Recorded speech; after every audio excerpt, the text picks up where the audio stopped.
अस्सलाम वालेकुम students, welcome to my channel. I am Batool and you are watching Maths Corner with Batool. आज हम करने जा रहे हैं एक्सरसाइज 3.2 को और इंशाल्लाह पूरी एक्सरसाइज को कवर करेंगे।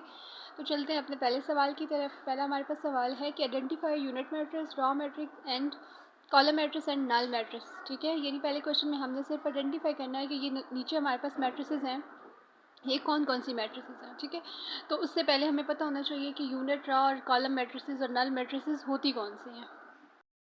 हम थोड़ी सी डेफिनेशंस को देख लेते हैं। आपकी बुक में फुल डेफिनेशन मौजूद है, आप याद कर लीजिएगा क्योंकि डेफिनेशन भी समटाइम पेपर्स में आ जाती हैं। ठीक है, तो सबसे पहले हमारे पास है रो मैट्रिक्स। रो मैट्रिक्स कौन सी होती है? A matrix having only one row. ठीक है, ऐसी मैट्रिक्स जिसमें ओनली वन रो होती है उसको हम रो मैट्रिक्स कहते हैं। ठीक है, जैसे ये एग्जांपल आपने देखी होगी, ये देखिए मैंने साथ एग्जांपल लिखी है कि अब इसमें सिर्फ ओनली वन रो है। ठीक है, और कॉलम्स हमारे पास एक से ज़्यादा भी हो सकते हैं लेकिन रो हमारे पास वन होती है। एक और एग्जांपल हम देख लेते हैं, जैसे ये हमारे पास सी मैट्रिक्स है 4 5 6। ठीक है, अब यहाँ पे देखिए हमारे पास कॉलम्स कितने 1 2 3, 3 कॉलम्स हैं लेकिन रो जो है हमारे पास एक ही है। तो ये हमारे पास कौन सी होती है? Row matrix. ऐसी मैट्रिक्स जिसमें सिर्फ एक रो हो उसे हम रो मैट्रिक्स कहते हैं। कॉलम मैट्रिक्स कौन सी होती है? ऐसी मैट्रिक्स जिसमें सिर्फ वन कॉलम हो। जैसे ये देखिए अब यहाँ पे इस मैट्रिक्स में हमारे पास दो रोज़ हैं लेकिन कॉलम हमारे पास क्या है? एक ही है। अब अगर ये मैं इस मैट्रिक्स की बात करूँ तो ये रो मैट्रिक्स भी है और कॉलम भी है। देखिए इसमें वन रो है और कॉलम भी कितना है? वन है। तो ये एट अ टाइम दोनों मैट्रिक्स को कवर करती है। ये रो मैट्रिक्स भी है आपके पास और कॉलम मैट्रिक्स भी है। ठीक है, उसके बाद आ जाता है ज़ीरो मैट्रिक्स। ज़ीरो भी मैट्रिक्स इसको कहते हैं और नल मैट्रिसेस भी कहते हैं। ठीक है, ऐसी मैट्रिक्स जिसकी सारी एंट्रीज जो होती हैं वो ज़ीरो होती हैं। ठीक है, एक मैट्रिक्स में सारी एंट्रीज अगर ज़ीरो हो तो उसको हम ज़ीरो मैट्रिक्स या नल मैट्रिक्स कहते हैं। ठीक है, उसके बाद हमारे पास आ जाती है स्क्वायर मैट्रिक्स। स्क्वायर मैट्रिक्स क्या होती है? In which number of rows is equal to number of columns. ठीक है, ऐसी मैट्रिक्स जिसमें नंबर ऑफ रोज और नंबर ऑफ कॉलम्स बराबर होते हैं। ठीक है, फर्दर हम जब क्वेश्चन करेंगे तो आपको समझ आ जाती है। जैसे ये देखिए दो रोज़ है, दो कॉलम है, तो ये हमारे पास कौन सी है? स्क्वायर मैट्रिक्स है। ठीक है, ये अगर ये एक और भी एग्जांपल देख लेते हैं, ये देखिए तीन बना लेते हैं हम, ये देखिए सही है। अब यहाँ पे नंबर ऑफ रोज भी थ्री हैं और कॉलम्स भी थ्री हैं, तो ये भी कौन सी मैट्रिक्स है? ये हमारे पास स्क्वायर मैट्रिक्स है। ठीक है, उसके बाद रेक्टेंगुलर मैट्रिक्स कौन सी होती है? ऐसी मैट्रिक्स जिसमें नंबर ऑफ रोज और कॉलम्स बराबर नहीं होते। ठीक है, ये वाली जो एग्जांपल है ये स्क्वायर मैट्रिक्स की है, ये वाली एग्जांपल जो है वो रेक्टेंगुलर। देखिए अब यहाँ पे रोज़ कितनी है? 1 2 3, 3 रोज़ है और कॉलम्स कितने हैं हमारे पास? 1 और ये 2 कॉलम्स है। ठीक है, यानी हमारे पास ऑर्डर 3/2 का है। नंबर ऑफ रोज़ और कॉलम बराबर नहीं है तो इसको हम रेक्टेंगुलर मैट्रिक्स कहेंगे। ठीक है, उसके बाद डायगोनल मैट्रिक्स वो हम डिटेल से क्वेश्चन नंबर 2 में पढ़ेंगे।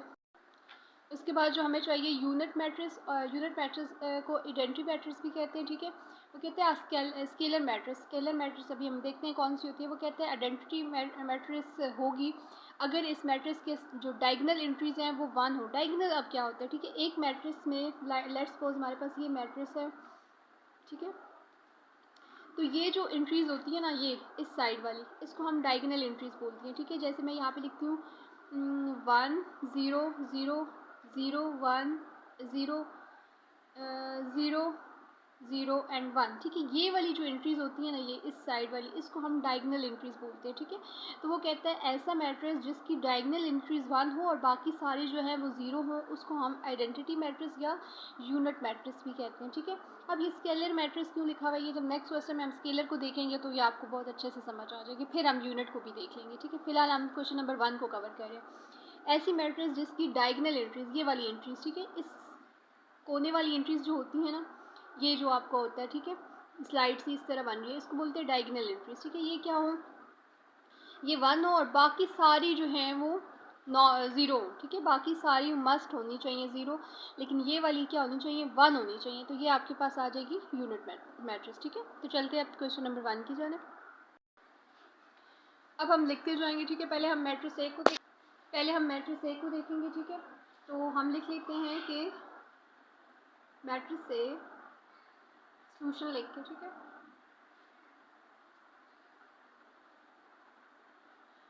इज आ, अब हम चेक करेंगे ये कौन सी मैट्रिक्स। देखिए अब यहाँ पे सिर्फ ए की कॉलम है। ठीक है, तो लेकिन सॉरी ए की रो है लेकिन कॉलम्स हमारे पास 3 है, तो इसको हम क्या कहेंगे कि matrix A is a row matrix of order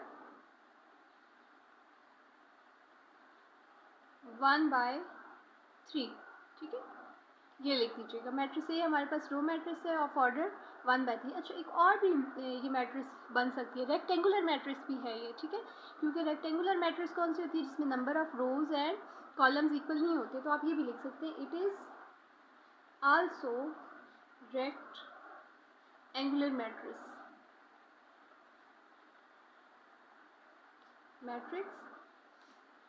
of order वही आपने ऊपर लिखा हुआ है, ठीक है, it is also rectangular matrix. उसके बाद हम बी के बारे में लिखेंगे, ठीक है।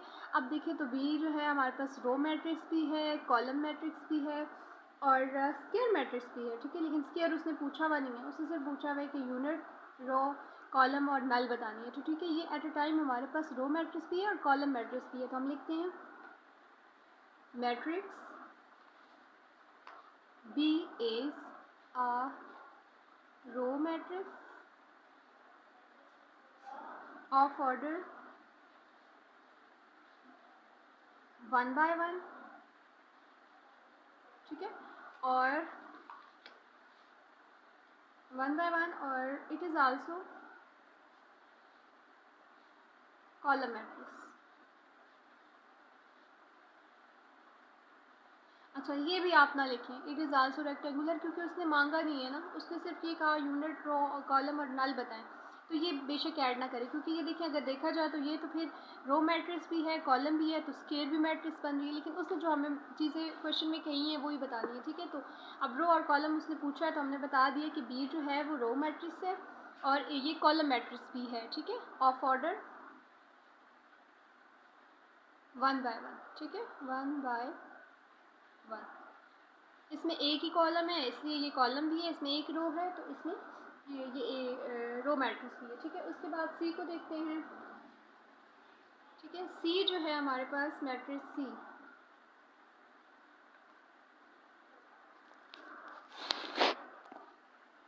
मैट्रिक्स सी जो है हमारे पास वो क्या है जी, अभी हमने पढ़ी है, इज़ अ यूनिट मैट्रिक्स, ठीक है।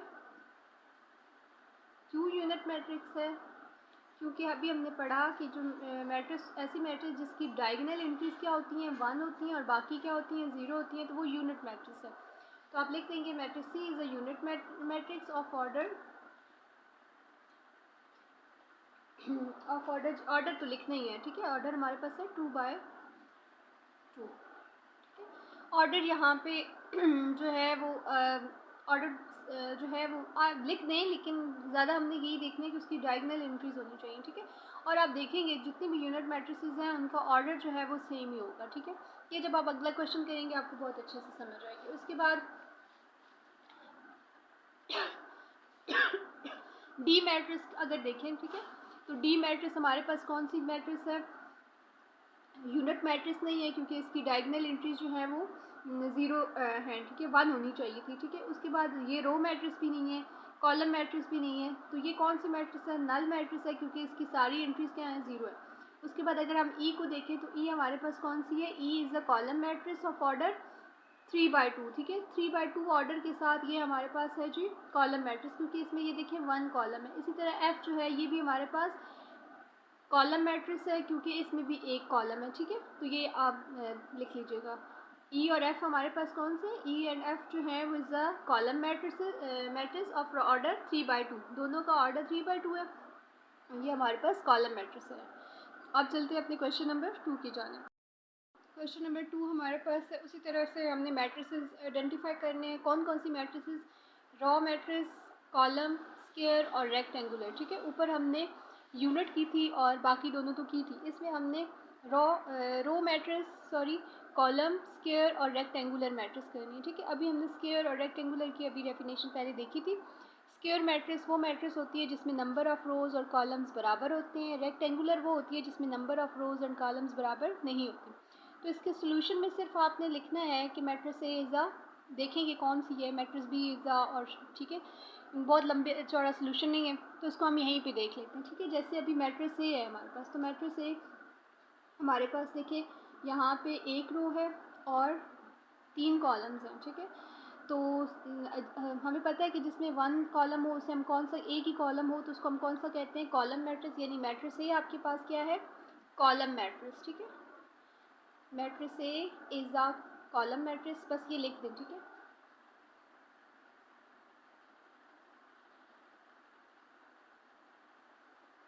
इज़ अ कॉलम मैट्रिक्स, ठीक है। या आप लिख लें कि रो मैट्रिसेस कितनी हैं, कॉलम मैट्रिसेस कितनी हैं, या एक ही बार इसकी स्टेटमेंट लिखनी है, कोई बार बार लिखने की ज़रूरत नहीं। और हम देखते हैं कौन सी है। तो मैट्रिक्स ए हमारे पास कॉलम मैट्रिक्स भी है क्योंकि इसमें वन कॉलम है, और दूसरा देखिए ये रेक्टेंगुलर भी है, इसमें नंबर ऑफ़ रोज़ और कॉलम्स बराबर नहीं है। तो आप लिख लेंगे कि matrix A is a column and rectangular matrix, ठीक है। अब बी को हम देखें तो देखिए इसमें नंबर ऑफ़ रोज़ बराबर है और नंबर ऑफ़ कॉलम्स बराबर हैं, दो ही रोज़ हैं दो ही कॉलम है, तो बी क्या कहेंगे, matrix B is a square matrix, ठीक है। ये रो और कॉलम तो नहीं है ना, रेक्टेंगुलर है, तो ये कौन सी है, स्क्वायर मैट्रिक्स। तो इसका आंसर आप क्या लिखेंगे, matrix B is a square matrix. C देखें यहाँ पे रोज़ हमारे पास कितनी हैं, दो हैं, और कॉलम्स हमारे पास क्या हैं, तीन है। ये ना रो मैट्रिक्स है, ना कॉलम है, ना स्क्वायर है, ठीक है। तो ये कौन सी है, रेक्टेंगुलर मैट्रिक्स है। हमें पता चल रहा है इसमें नंबर ऑफ़ रोज़ और कॉलम्स बराबर नहीं है। इसी तरह से ई जो है ये भी हमारे पास रेक्टेंगुलर मैट्रिक्स है क्योंकि इसमें भी हमारे पास नंबर ऑफ़ रोज़ और कॉलम्स बराबर नहीं है। तीन रोज़ हैं दो कॉलम्स हैं, तो इसका मतलब है ये रेक्टेंगुलर है। अब ये देखें एफ़, तो यहाँ पे हमारे पास एक रो है और तीन कॉलम्स हैं, ठीक है। तो ये कौन सी मैट्रिक्स हुई, ये रो मैट्रिक्स है क्योंकि इसमें एक ही रो है। लेकिन इसके साथ साथ ये रेक्टेंगुलर भी बन रही है क्योंकि इसमें नंबर ऑफ़ रोज़ और कॉलम्स भी तो बराबर नहीं है। तो ये एट अ टाइम जो है वो कॉलम मैट्रिक्स भी है प्लस रेक्टेंगुलर मैट्रिक्स भी है, ठीक है। तो इसका आंसर आप लिख देंगे कि F is a column and rectangular matrix, ठीक है। उसके बाद आप सी को देखें, सॉरी जी को, तो इसमें देखें आप हमारे पास नंबर ऑफ़ रोज़ कितनी है, 1 2 3, और कॉलम्स कितने हैं, 1 2 3, ठीक है। तीन तीन है, तो ये हमारे पास कौन सी है, ये हमारे पास स्क्वायर मैट्रिक्स है, ठीक है। सोल्यूशन में एक मैं सोल्यूशन बता देती हूँ कैसे लिखना है, बाकी आपको समझ आ जाएगा। तो जी हमारे पास क्या है, स्क्वायर मैट्रिक्स है। एच अगर हम देखें तो इसमें नंबर ऑफ़ रोज़ कितनी हैं, तीन, कॉलम्स कितने हैं, दो, तो ये हमारे पास कौन सी है, रेक्टेंगुलर, ठीक है। बस इसका यही बताना है कि कौन सी मैट्रिसेस रो हैं, कौन सी कॉलम है, कौन सी स्क्वायर है, कौन सी रेक्टेंगुलर। आपको डेफिनेशंस अच्छी तरह से याद हो तो आप कर लेंगे, ठीक है। सोल्यूशन में आपने सिर्फ सही यही लिखना है, मेंशन करना है, A is a column matrix and rectangular matrix, B is a square matrix, ठीक है। लिखते जाए नीचे अगर क्वेश्चन आ जाए तो, C is a rectangular matrix, E is a rectangular matrix, F is a row matrix and rectangular matrix, G is a square matrix and H is a rectangular matrix. ये था हमारे क्वेश्चन नंबर 2। अब चलते हैं question number 3 की जानिब। Okay जी, हमारे पास question number 3 है, आइडेंटिफाई हमने करना है। लेकिन अब हमने कौन कौन सी मैट्रिसेस करनी है, diagonal matrix, scalar and unit matrix, इन तीनों मैट्रिसेस को हमने आइडेंटिफाई करना है। तो पहले इनकी डेफिनेशन देख लेते हैं। वो कहता है कि डायगोनल मैट्रिक्स जो है वो एक तो स्क्वायर मैट्रिक्स हो, यानी उसमें नंबर ऑफ़ रोज़ और कॉलम्स क्या हो, बराबर हो। दूसरा क्या है कि उसके जो डायगोनल एंट्रीज़ हैं उनमें से एक नॉन ज़ीरो मस्ट हो, ठीक है। एक नॉन ज़ीरो हो, बाकी तो सारी जो नॉन डायगोनल है वो तो होनी ही ज़ीरो चाहिए, ठीक है। जैसे यहाँ पे देखें ये हमारे पास एक मैट्रिक्स है, तो डायगोनल अभी हमने पढ़ा था कि ये जो चीज़ होती है ये हमारे पास क्या होती है, डायगोनल होती है, ठीक है। तो वो कहते हैं कि जो डायगोनल है एलिमेंट्स होंगी, डायगोनल एंट्रीज़ होंगी, जो इस तरह से एंट्रीज़ होंगी उनको डायगोनल्स बोलते हैं, ठीक है। वो कहते हैं उनमें से एक जो है वो नॉन ज़ीरो होना चाहिए, एक मस्ट है। अगर सारे ज़ीरो हैं वो तो फिर नल बन जाएगी ना। कहते हैं एक जो है वो नॉन ज़ीरो, जैसे अब देखिए 5 नॉन ज़ीरो है, बाकी वो कहते हैं ये नॉन जो डायगोनल हैं, ये बाकी जो तीन हैं, ये नीचे वाली जो तीन है, ये ज़ीरो मस्ट हों। जैसे यहाँ पे देखें, यहाँ पे तो तीनों नंबर्स हैं, तो ये तो है ही डायगोनल, लेकिन बाकी तीनों जो हैं, बाकी जो एंट्रीज़ हैं वो ज़ीरो हों। इसी तरह ये देखिए यहाँ पे 2, ठीक है। ये इस तरह से 2 0 और 3 जो है हमारे पास डायगोनल एंट्रीज़ हैं।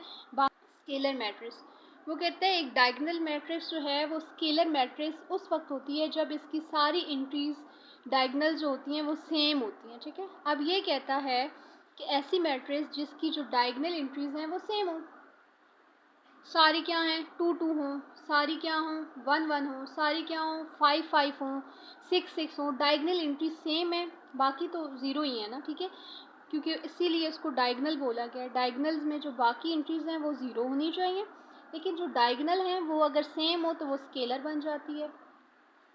अब आप एक और चीज़ भी नोट करें, ठीक है, ये स्केलर मैट्रिक्स भी है क्योंकि इसकी सेम है, लेकिन ये डायगनल मैट्रिक्स भी है क्योंकि अभी हमने डायगनल में भी पढ़ा है ना कि जो डायगनल वाली एंट्रीज हैं वो नॉन ज़ीरो और बाकी क्या हो ज़ीरो, तो ये डायगनल भी है और स्केलर भी, ये दो मैट्रिसेस हैं, दोनों हो सकती हैं, ठीक है, इसीलिए उसने इसको डायगनल बोला। इसके बाद आइडेंटिटी मैट्रिक्स, यूनिट मैट्रिक्स हम ऑलरेडी पढ़ चुके हैं कि जिसकी डायगनल एंट्रीज 1 हो, ठीक है, तो वो होती है। अब 1 1 हो तो वो यूनिट और आइडेंटिटी, ये पहले भी हम डेफिनेशन पढ़ चुके हैं। तो अब हम चलते हैं क्वेश्चन की जाने। In the very first part of the question, A matrix is equal to 1 1 0 0, ठीक है, तो सबसे पहले तो देखें ना, ये तो साफ साफ पता चल रहा है ये यूनिट मैट्रिक्स है। क्यों यूनिट है? क्योंकि इसकी जो डायगनल एंट्रीज हैं वो क्या है, 1 1 है, ठीक है, ये डायगनल मैट्रिक्स भी है और ये यूनिट मैट्रिक्स भी है, ये एट ए टाइम दोनों मैट्रिसेस हैं, ठीक है, इसको हम डायगनल भी बोलेंगे और इसको हम यूनिट भी बोलेंगे, ठीक है, तो ये हम लिख लेते हैं मैट्रिसेस। अच्छा पहले आगे देख लें, और भी हैं तो इकट्ठे ही लिख लेते हैं मैट्रिसेस, और तो कोई नहीं है ना, ठीक है, तो ये मैट्रिक्स आएगी, ठीक है, sorry, A is unit matrix of order 2 by 2, ठीक है। अब ये देखें, बस इतना ही सा लिखना है इसमें, ठीक है, ये जो ए मैट्रिक्स है ये कौन सी है, यूनिट, और तो कोई यूनिट नहीं है ना क्योंकि 1 है ही नहीं। अब ये हम देखें तो ये देखें इसकी डायगनल एंट्री सेम है, ठीक है, तो ये डायगनल एलिमेंट भी है और ये स्केलर भी है क्योंकि स्केलर की जो डायगनल एंट्रीज होती हैं वो सेम होती हैं। सी हमारे पास सिर्फ डायगनल है, ये स्केलर नहीं है क्योंकि सेम नहीं है, और ये यूनिट भी नहीं है क्योंकि 1 1 नहीं है, तो ये सिर्फ डायगनल है। सी जो है वो सिर्फ आपके पास डायगनल है। ई जो है वो आपके पास स्केलर भी है और डायगनल भी है, तो इसको हम कैसे लिखते हैं, इसको हम इस तरह से लिख देते हैं matrices C and E R, C and B and sorry B and E are,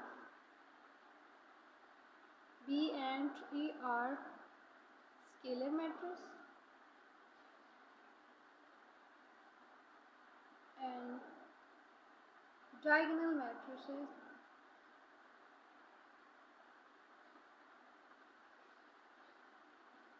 of order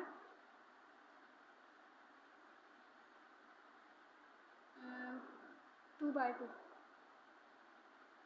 अब जो C है वो हमारे पास क्या है, C is a diagonal, ठीक है, A हमारे पास यूनिट थी, B और E हमारे पास स्केलर भी हैं और डायगनल भी हैं, और C हमारे पास सिर्फ डायगनल है, ठीक है, ऑर्डर 2 by 2 लिख लें, ठीक है। तो ये था हमारे पास क्वेश्चन नंबर 3। अब हम चलते हैं क्वेश्चन नंबर 4 की तरफ। क्वेश्चन नंबर 4 हमारे पास है G, find transpose of the matrices. अच्छा, अब ट्रांसपोज क्या होता है पहले हम ये देख लेते हैं।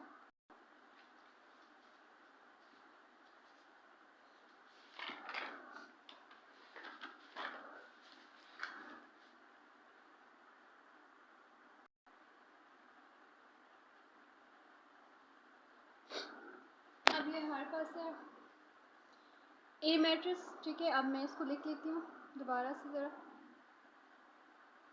2 3 4 और 5, ठीक है, सोल्यूशन में लिख लेते हैं। तो ये मैंने एक सोल्यूशन के बाद सवाल को एक दफ़ा रीराइट किया, अब मुझे इसका ट्रांसपोज मालूम करना है, तो मैं क्या करूँगी,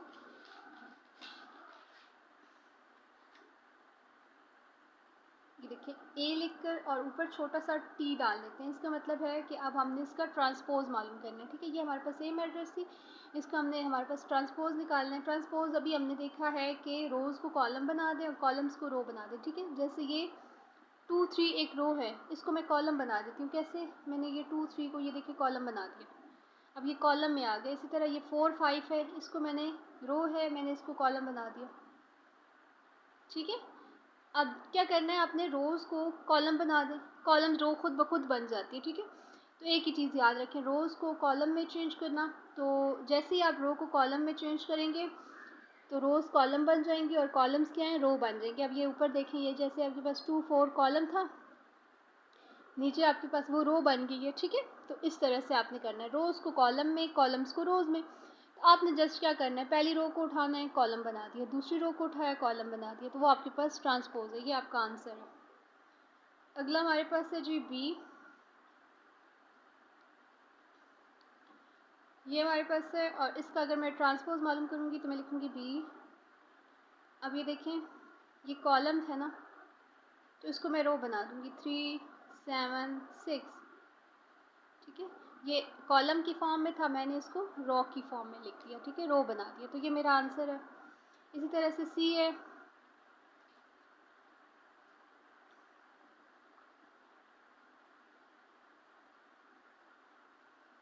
इसका मैं ट्रांसपोज लूँगी तो ये कैसे आ जाएगा जी, इसको मैं कॉलम बना दूँगी, ये रो है, मैं इसको कॉलम बना दूँगी 5 2 -4। ये देखें, उल्ट कर देना है आपने, रो है तो कॉलम बना देना है, कॉलम है तो रो बना देना है। उसके बाद जी अगला सवाल है, डी मेरे पास है जी 2 5 3 6 4 -7। अच्छा जी, हर सवाल के शुरू में ये सोल्यूशन लिख लीजिएगा, सोल्यूशन सोल्यूशन, ठीक है। अब मैं इसका ट्रांसपोज लूँगी तो कैसे आ जाएगा जी, फर्स्ट रो ये कॉलम बना दिया, सेकंड रो इसको कॉलम बना दिया, थर्ड रो इसको कॉलम बना दिया, ठीक है। 2 5 रो में थे, देखिए इसको कॉलम में लिख दिया, 3 6 कॉलम में लिख दिया, 4 -7 कॉलम में लिख दिया, तो ये मेरे पास आ गया ट्रांसपोज, ठीक है। उम्मीद है आपको समझ आई होगी। अब हम चलते हैं क्वेश्चन नंबर 5 की तरफ। ये था हमारे पास क्वेश्चन नंबर 1 2 3 4 ऑफ एक्सरसाइज 3.2। उम्मीद है आपको पसंद आया होगा, और इंशाल्लाह नेक्स्ट वीडियो में हम 5 6 और 7 क्वेश्चन को कवर करेंगे। अगर वीडियो पसंद आई हो तो प्लीज़ लाइक शेयर और सब्सक्राइब कर दीजिएगा, और कमेंट में लाजमी बताइएगा कि नेक्स्ट आप कौन सी एक्सरसाइज या कौन सा चैप्टर देखना चाहते हैं। और पिछली एक्सरसाइजेस का जो लिंक है वो डिस्क्रिप्शन में दे दूँगी, वो भी देख लीजिएगा। थैंक यू सो मच, मिलते हैं नेक्स्ट वीडियो में, तब तक के लिए अल्लाह हाफिज़।